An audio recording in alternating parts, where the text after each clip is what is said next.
જેમને છેલ્લા 2 વર્ષથી સાયટિકાની સમસ્યા હોય, સ્પાઇનમાં ખૂબ જ દુખાવો થતો હોય, કમરના મણકામાં એટલો બધો દબાણ થયું હોય કે ડૉક્ટરે ઓપરેશનની સલાહ આપી હોય, 5-6 અલગ ડૉક્ટર બદલ્યા હોય, અલગ વૈદ્યોને બતાવ્યું હોય, છતાં પણ જો સારું ન થયું હોય અને આપણી માત્ર 2 મહિનાની સારવાર અને પંચકર્મ સારવારથી અત્યારે 80-90% ફાયદો છે એવા સત્તારભાઈ મારી સાથે છે. સત્તારભાઈ, તમે ક્યાંથી આવો છો? હું આવું છું કોટડા માતાના મઢથી. તો માતાના મઢથી આપણી જે હોસ્પિટલ છે ગાંધીધામ, એને તમને ખબર કઈ રીતે પડી હતી? તો તમારા ઇન્સ્ટાગ્રામ ઉપર વિડીયો જોઈને મને ખબર પડી છે. અને જે વિડીયોમાં જેટલા પેશન્ટને સાયટિકામાં કે બધા રોગમાં જેટલો ફાયદો લાગતો એટલો જ ફાયદો તમને થયો? હા સર, એટલો જ ફાયદો છે. તમારા જે વિડીયો અમે જોયા, તમને વિડીયોમાં મને સારું લાગ્યું.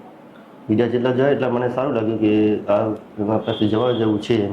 અમે 160 કિલોમીટર દૂર છે. હા, તો તમને એમ લાગ્યું ને કે તમારો ધક્કો વસૂલ થયો?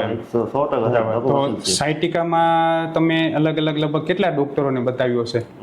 ડોક્ટરને ભુજમાં 2-3 ડોક્ટર બતાવ્યો, પછી એને બતાવ્યો હતો. બરાબર. અને ડોક્ટરોએ જ્યારે MRI કરાવ્યું તો શું કીધું એમણે તમને? ડોક્ટર MRI કરાવી પછી અને ઓપરેશનનું કીધું હતું ડોક્ટર. ઓપરેશન ના કરાવો તો ઇન્જેક્શન લેવું પડશે કીધું હતું.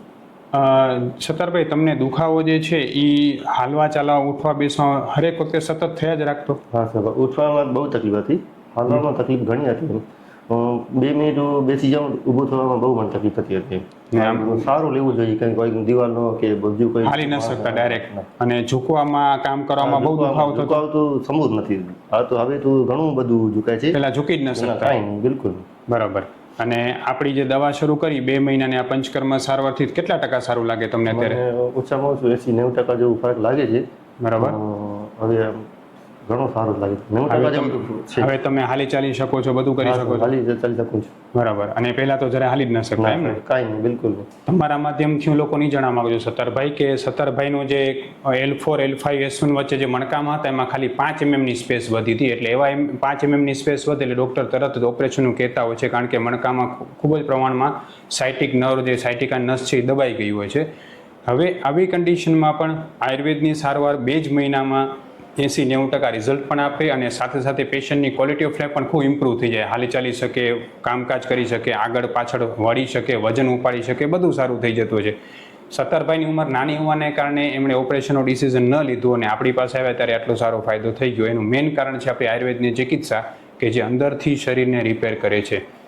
સત્તારભાઈ, હવે પહેલા કરતાં તમારી કમરમાં મજબૂતી કેવી લાગે તમને? પહેલા કરતાં જે હલનચલનમાં જેમ પહેલા કમર સાવ ના હાલતી એ તો બધે હાલી શકે? હલનચલનમાં તો ઘણો ફરક છે. ઝૂકવામાં, હાલવામાં દુખાવો તો બિલકુલ નથી. બરાબર છે. અને ખાસ લોકોને એ સાચી વસ્તુ સમજાવવાની કે સોશિયલ મીડિયામાં વાળા ઘણા બધા વિડીયો હોતા હોય જેને લઈને આપણે ઘણી વખતે લોભામણી જાહેરાતો આવતી હોય ઘણી જગ્યાએ, પણ ખાસ યાદ રાખવાની વાત એ છે કે તમે કોઈ પણ જગ્યાએ આયુર્વેદ સારવાર કરાવતો, જ્યાં તે આયુર્વેદ સારવાર ક્યારેય નહીં કરાવવાની, ત્યાંથી આયુર્વેદનું નામ ખરાબ થાય. તમે જ્યારે પણ કોઈ જગ્યાએ આયુર્વેદ સારવાર કરાવતા હો, જેમ કે સત્તારભાઈ પણ ઘણા બધા નાડી વૈદ પાસે સારવાર કરે, એમાં ઘણા બધા રૂપિયા ખર્ચ્યા, બરાબર ને? માલિશ કરતા, આ કરતા, તે કરતા. તો જ્યાં તે આયુર્વેદ સારવાર કરાવવાથી સૌથી મેઇન નુકસાન એ થાય છે કે ઘણી વખતે આડી અવળી સારવાર થઈ જાય છે. તમે કોઈ પણ જગ્યાએ આયુર્વેદ સારવાર કરાવો તો એ જુઓ કે એમની પાસે 3 વસ્તુ જોવાની છે. સૌથી પહેલાં તો આયુર્વેદની BMSની કે MDની ડિગ્રી છે કે નહીં. બીજા નંબર એ જુઓ કે એમની પાસે તમારા જેવા પેશન્ટ ઠીક કરવાનો મોટો અનુભવ છે કે નહીં, એમની પાસે વિડીયો છે, રિવ્યૂઝ છે કે એવું કાંઈ છે કે નહીં. અને ત્રીજા નંબરે ખાસ એ જુઓ કે એમની દવા તમને ગરમ ન પડવી જોઈએ, તમારી તાસીરને માફક આવી જોઈએ. એની જે પંચકર્મ સારવાર છે એવી રીતે થતી હોવી જોઈએ કે જે તમને નબળાઈ ના આવે. જ્યાં પણ તમે પંચકર્મ સારવાર કરાવો તો એ ખાસ પૂછો કે નબળાઈ આવશે? જો એ નબળાઈ આવવાની હોય તો એ પંચકર્મ સારવાર સાચી સારવાર જ નથી, એનાથી મુશ્કેલી થવાની શક્યતા 100% છે.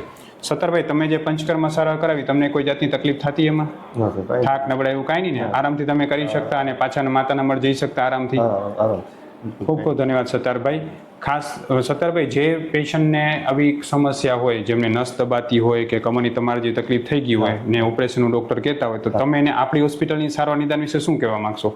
હું તો પહેલું તમારું જ કહીશ કે આ ગાંધીધામમાં ડૉક્ટર છે, સંજીવ હોસ્પિટલ છે, ડૉક્ટરનું નામ છે વિશાલ પાંડે. એના પાસે જાઓ, તમને 110% સારવાર મળશે. જેમ તમને સારું થયું એમ ને? 100%. ખૂબ ખૂબ ધન્યવાદ સત્તારભાઈ.